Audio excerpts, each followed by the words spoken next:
Hello and welcome my dear students. It is the next video lesson of animal kingdom and आज के इस video में हम अपना नेक्स्ट फाइलम पढ़ने वाले हैं विच इज़ फाइलम सीलेंट्रेटा। इसके पिछले वीडियो में हमने फाइलम पोरीफेरा को डिस्कस किया था जो कि हमारा पहला फाइलम था and now we are going to discuss our second phylum coelenterata and coelenterata को हम फाइलम नाइडेरिया भी बोलते हैं। तो चलिए पहले ही पॉइंट से स्टार्ट करते हैं कि हम इसे नाइडेरिया ही क्यों बोलते हैं।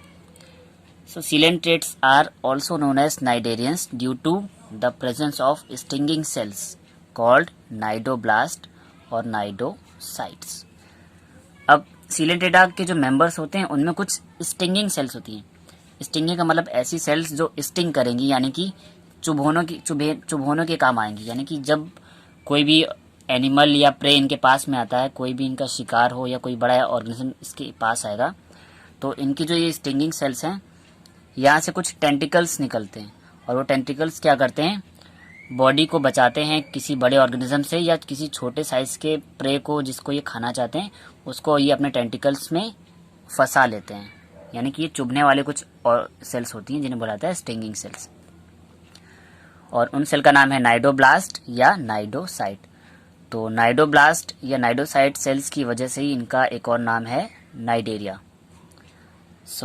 ये जो नाइडोसाइट सेल होती हैं कहाँ पर होती हैं, present on tentacle and the body surface. यानी कि बॉडी में जो टेंटिकल्स होते हैं या बॉडी की जो सरफेस होती है वहाँ पर कांटे के फॉर्म में कई सारे नाइडोसाइट सेल्स होती हैं जो कि बॉडी को एक तो डिफेंस देती हैं यानी कि बड़े ऑर्गेनिज्म से बचाती हैं और साथ में छोटे ऑर्गेनिज्म को यानी कि इनको मतलब ये जिन पर फीड करना चाहते हैं छोटे ऑर्गेनिज्म उनको ये ट्रैप कर सकते हैं अपने कांटों से। ओके, अब बात कर लेते हैं इनके हैबिटेट की कि ये कहाँ पाए जाते हैं। So mostly marine, few fresh water like hydra and carnivorous, sessile और फ्री स्विमिंग। एक ही पॉइंट में मैंने कई सारी बातें एक्सप्लेन की हैं। मोस्टली मैराइन यानी कि अधिकतर तो हमारे मैराइन होंगे यानी कि सॉल्ट वाटर में समुद्री पानी में देखने को मिलेंगे। कुछ हमारे फ्रेश वाटर भी होंगे यानी कि कुछ नॉर्मल वाटर में भी देखने को मिलेंगे like hydra and all these are carnivorous यानी कि सभी के सभी कैसे हैं, कार्निवोरस यानी कि मांसाहारी हैं। सेसाइल और फ्री स्विमिंग समझ लीजिए, ये दो स्टेजेस होती हैं लाइफ की। अगर कोई भी ऑर्गेनिज्म एक ही जगह पर किसी बेस से अटैच है और वो हिल डुल नहीं सकता तो उस कंडीशन को बोलते हैं सेसाइल, और अगर वो मूवमेंट कर सकता है तो उसे बोलेंगे फ्री स्विमिंग स्टेज। तो सीलेंट्रेट्स में सेसाइल और फ्री स्विमिंग दोनों स्टेजेस देखने को मिलती हैं। यानी कि कुछ ऑर्गेनिज्म ऐसे होंगे जो एक ही जगह पर चिपके रहेंगे और मूवमेंट नहीं कर पाएंगे और कई ऑर्गेनिज्म मूवमेंट कर भी सकते हैं।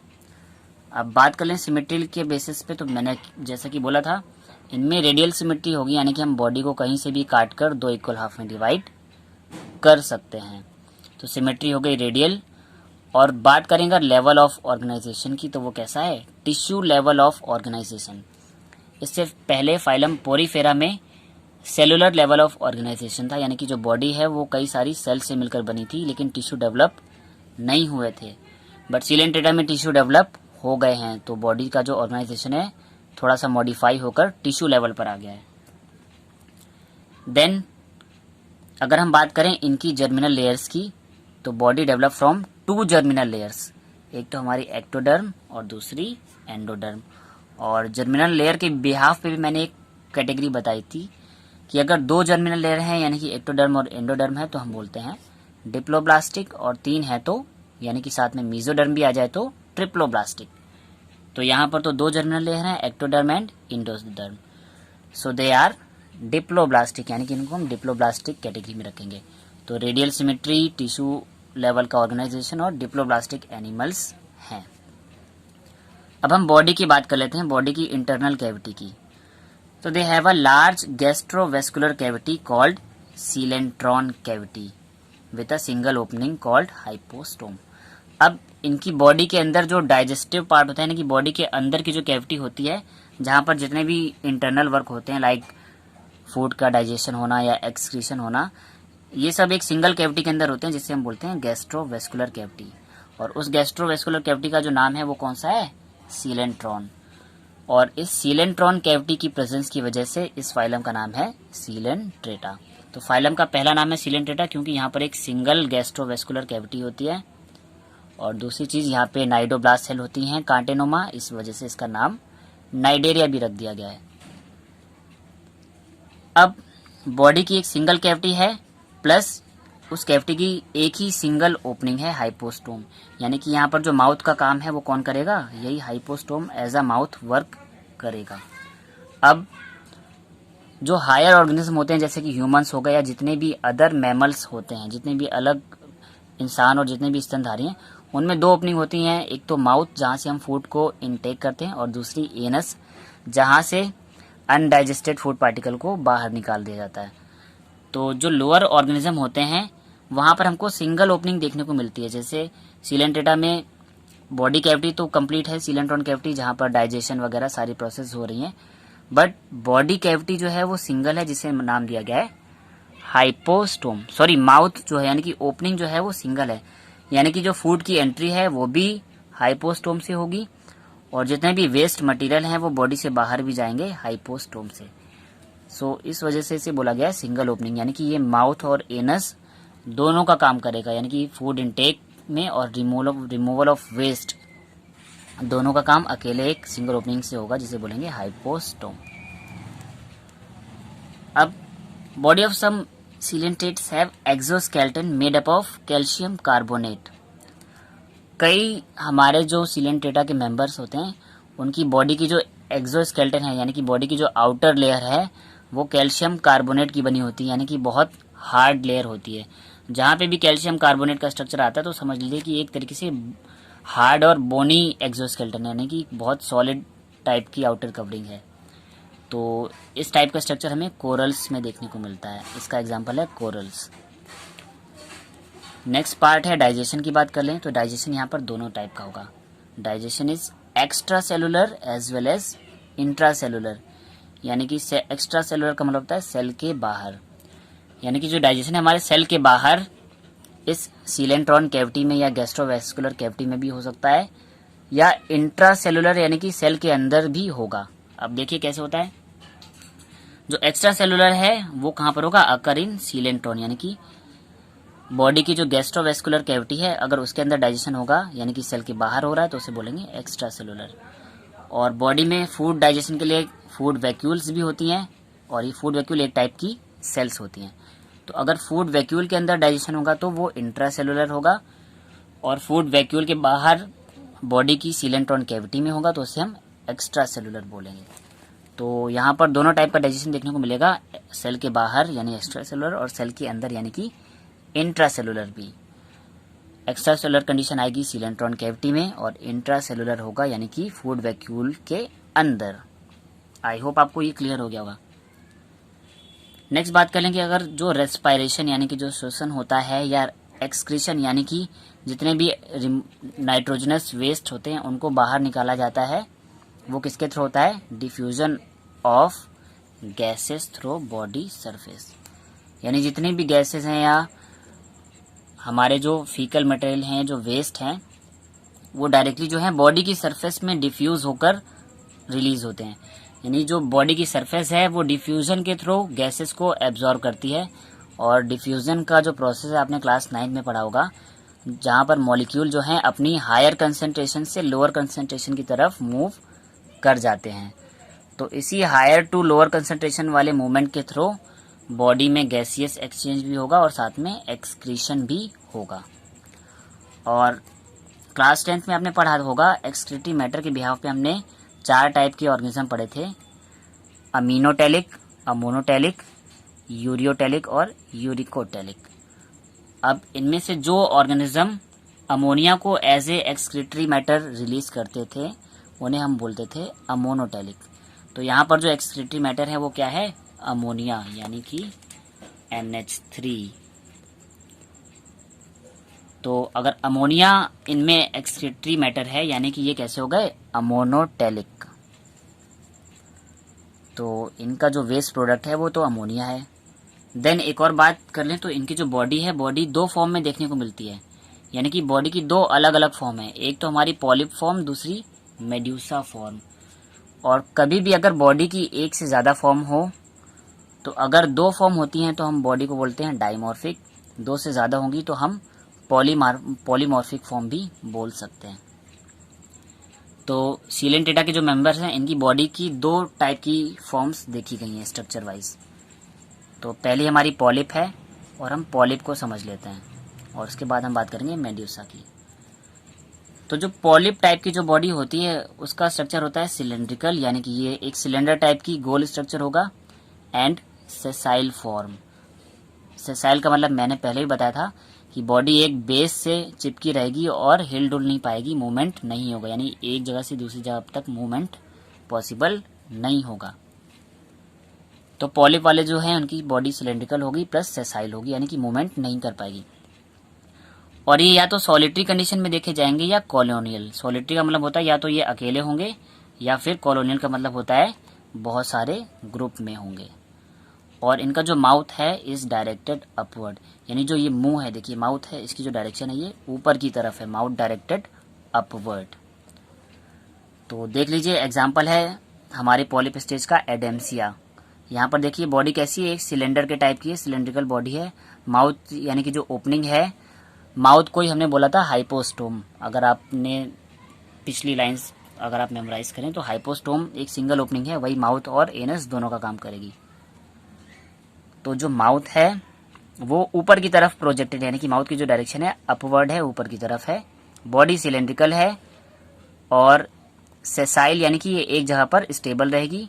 और ये सिंगल भी देखने को मिलेंगे और कॉलोनियल फॉर्म में भी देखने को मिलेंगे। नेक्स्ट इनकी बॉडी स्ट्रक्चर की बात करें तो दूसरी जो फॉर्म होती है वो होती है मेड्यूसी फॉर्म। तो मेड्यूसा की जो बॉडी होती है वो कुछ इस टाइप की होती है, अम्ब्रेला लाइक, यानी कि छाते की तरह। तो body is umbrella shaped and free swimming, यानी कि बॉडी का जो शेप है वो तो अम्ब्रेला की तरह होगा, प्लस फ्री स्विमिंग का मतलब होता है कि ये एक जगह से दूसरी जगह तक मूवमेंट कर सकते हैं, यानी कि ये सेसाइल तो नहीं है, कि इनमें मूवमेंट हो सकता है। एंड इनकी जो लिविंग फॉर्म है ऑलवेज सॉलिटरी, यानी कि ये हमेशा अकेले ही देखे जाएंगे, ये ग्रुप में या कॉलोनी बनाकर नहीं मिलेंगे। और इनका जो माउथ है, माउथ इज डायरेक्टेड डाउनवर्ड। ये देखिए माउथ है और माउथ की डायरेक्शन नीचे की तरफ है। पॉलिप फॉर्म में माउथ अपवर्ड था, ऊपर की तरफ, और यहाँ पर माउथ डाउनवर्ड है, यानी कि नीचे की तरफ। और मेड्यूसा का कॉमन एग्जाम्पल है ऑरिलिया, यानी कि जेलीफिश। और जेलीफिश को आपने कई बार देखा होगा टीवी में। तो देखिए ये कुछ ऑरिलिया वाला स्ट्रक्चर है, यानी कि जेलीफिश का, जहाँ पर ये अम्ब्रेला लाइक स्ट्रक्चर होता है। ये चारों तरफ ये जो कवरिंग है ये जेली लाइक स्ट्रक्चर बनाती है। और ये माउथ यानी कि हाइपोस्टोम, जिसकी डायरेक्शन नीचे की तरफ है, यानी कि डाउनवर्ड है। अब बात कर लेते हैं कुछ और इम्पोर्टेंट फीचर्स की, कि हमने वैसे तो देखा हुआ है कि सारे के सारे जो नाइडेरियंस हैं इनमें 2 फॉर्म्स होती हैं, यानी कि एक तो पॉलिप फॉर्म और एक medusa form. But some cnidarians exhibit in both form, polyp and medusa, यानी कि कुछ एनिमल्स जो हैं उनमें पॉलिप और मेड्यूसा, एक ही एनिमल के अंदर पॉलिप और मेड्यूसा दोनों फॉर्म देखने को मिल जाती हैं। और जब इस टाइप की कंडीशन होती है तो ये ऑर्गेनिज्म रिप्रेजेंट कर देते हैं अल्टरनेशन ऑफ जनरेशन। और अल्टरनेशन ऑफ जनरेशन या पीढ़ी एकांतरण, मैंने आपको प्लांट किंगडम में बताया था कि प्लांट में 2 टाइप का रिप्रोडक्शन होता है। पहले तो एक होता है गैमेटोफाइट स्टेज, जहां पर गैमेट बनते हैं और गैमेट से बन जाती है पूरी प्लांट बॉडी, जिसको बोलते हैं स्पोरोफाइट स्टेज। तो अल्टरनेटिवली एसेक्सुअली एक स्पोरोफाइट बनता है, सॉरी एक गैमेटोफाइट में जब सेक्सुअल रिप्रोडक्शन होता है तो स्पोरोफाइट बनता है, और स्पोरोफाइट से स्पोर बन जाता है एसेक्सुअली, और उस स्पोर से फिर से 2 नए गैमेट्स बन जाते हैं। तो उसी को हम बोलते थे अल्टरनेशन ऑफ जनरेशन, जहां पर एक स्टेज थी एसेक्सुअल जिसको बोलते थे स्पोरोफाइट स्टेज, और दूसरी होती थी सेक्सुअल जिसे बोलते थे गैमेटोफाइट स्टेज। तो सेम एज अगर ऐसा नाइडेरियंस का मेंबर, यानी ऐसा सिलेंट्रेट जहां पर पॉलिप और मेड्यूसा दोनों फॉर्म साथ में आ जाएंगी, तो इनमें भी अल्टरनेशन ऑफ जनरेशन देखने को मिलेगा, यानी कि एक जो है वो एसेक्सुअल रिप्रोडक्शन रिप्रेजेंट करेगी और दूसरी फॉर्म में सेक्सुअल रिप्रोडक्शन होगा।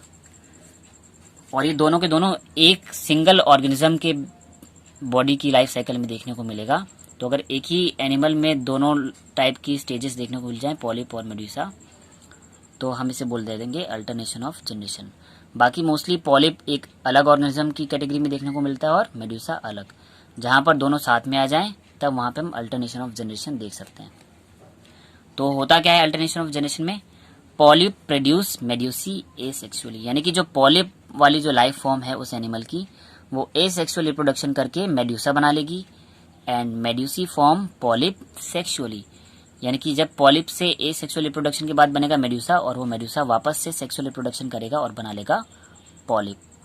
और इनकी जो डबल फॉर्म है, यानी कि वो फॉर्म जो कि पॉलिप और मेड्यूसा दोनों फॉर्म एक सिंगल ऑर्गेनिज्म में पाई जाती है, तो ऐसा ऑर्गेनिज्म है ओबेलिया। तो इस एग्जाम्पल को याद रखिएगा, ओबेलिया एक ऐसा सीलेंट्रेट है जिसमें पॉलिप और मेड्यूसा दोनों फॉर्म देखने को मिलती हैं। अब इस डायग्राम के थ्रू समझ लीजिए, ये पॉलिप है और पॉलिप में अगर एसेक्सुअल रिप्रोडक्शन होगा तो बन जाएगा मेड्यूसा, और मेड्यूसा में अगर सेक्सुअल रिप्रोडक्शन हो जाएगा तो बन जाएगा पॉलिप। और इसीलिए इसे बोलते हैं अल्टरनेशन ऑफ जनरेशन, यानी कि पॉलिप एक एसेक्सुअल फॉर्म है और मेड्यूसा एक सेक्सुअल फॉर्म है। तो यानी कि एक फॉर्म में होगा सेक्सुअल रिप्रोडक्शन और दूसरे में होगा एसेक्सुअल रिप्रोडक्शन। तो अगर इस टाइप से दो अलग अलग फॉर्म देखने को मिलती हैं, एक सेक्सुअल जनरेशन बनेगी और एक एसेक्सुअल जनरेशन, इस वजह से इसे बोला गया है अल्टरनेशन ऑफ जनरेशन। सो लगभग हमने सारी की सारी चीज़ें कवर कर ली। अब एक लास्ट चीज़ थोड़ी सी बच जाती है, यानी कि रिप्रोडक्शन। तो जब हमने बात कर ली है कि मेड्यूसा सेक्सुअल रिप्रोडक्शन के थ्रू गैमेट बनाएगा, तो अब देख लेते हैं कि भाई एसेक्सुअल रिप्रोडक्शन और सेक्सुअल रिप्रोडक्शन दोनों किस टाइप से होंगे। तो जो एसेक्सुअल रिप्रोडक्शन है वो बडिंग मेथड के थ्रू होगा, यानी कि बॉडी से कोई भी बड रिमूव होकर एक नई बॉडी को डेवलप कर लेगा। और जो सेक्सुअल रिप्रोडक्शन है वो गैमेट फॉर्मेशन के थ्रू होगा, यानी कि अगर मेड्यूसा में सेक्सुअल रिप्रोडक्शन हो रहा है, यानी कि मेड्यूसा बनाएगा स्पर्म और ओवम। तो जब सेक्सुअल गैमेट्स बनेंगे स्पर्म और ओवम, तो उसे बोलेंगे सेक्सुअल रिप्रोडक्शन, और अगर बडिंग होगी तो एसेक्सुअल रिप्रोडक्शन। अब लास्ट है डेवलपमेंट। तो मैंने आपको पहले ही बताया था, एक डायरेक्ट डेवलपमेंट होता है और एक इनडायरेक्ट। जब डायरेक्टली एग से एक यंग बन जाए, यानी कि एक अडल्ट बन जाए, उसे बोलते हैं डायरेक्ट डेवलपमेंट। और अगर एग से अडल्ट के बीच में कोई भी एक लार्वल स्टेज आ जाए तो उसे बोल देते हैं इनडायरेक्ट डेवलपमेंट। तो इनका जो डेवलपमेंट है वो इनडायरेक्ट है, यानी कि पहले एग बनेगा, एग से लार्वा बनेगा, देन कंप्लीट अडल्ट बनेगा। अब कुछ एग्जांपल्स देख लेते हैं हम फाइलम सीलेंट्रेटा के। तो ओबेलिया और ओरिलिया हैं, और इनके जो लार्वा हैं, ओबेलिया के लार्वा को हम बोलते हैं प्लेन्युला लार्वा। और ओबेलिया का लार्वा इसलिए इंपॉर्टेंट है क्योंकि ओबेलिया में पॉलिप और मेड्यूसा फॉर्म दोनों देखने को मिलती हैं। और ओरिलिया का लार्वा है, यानी कि जेलीफिश का लार्वा है इफायरा लार्वा।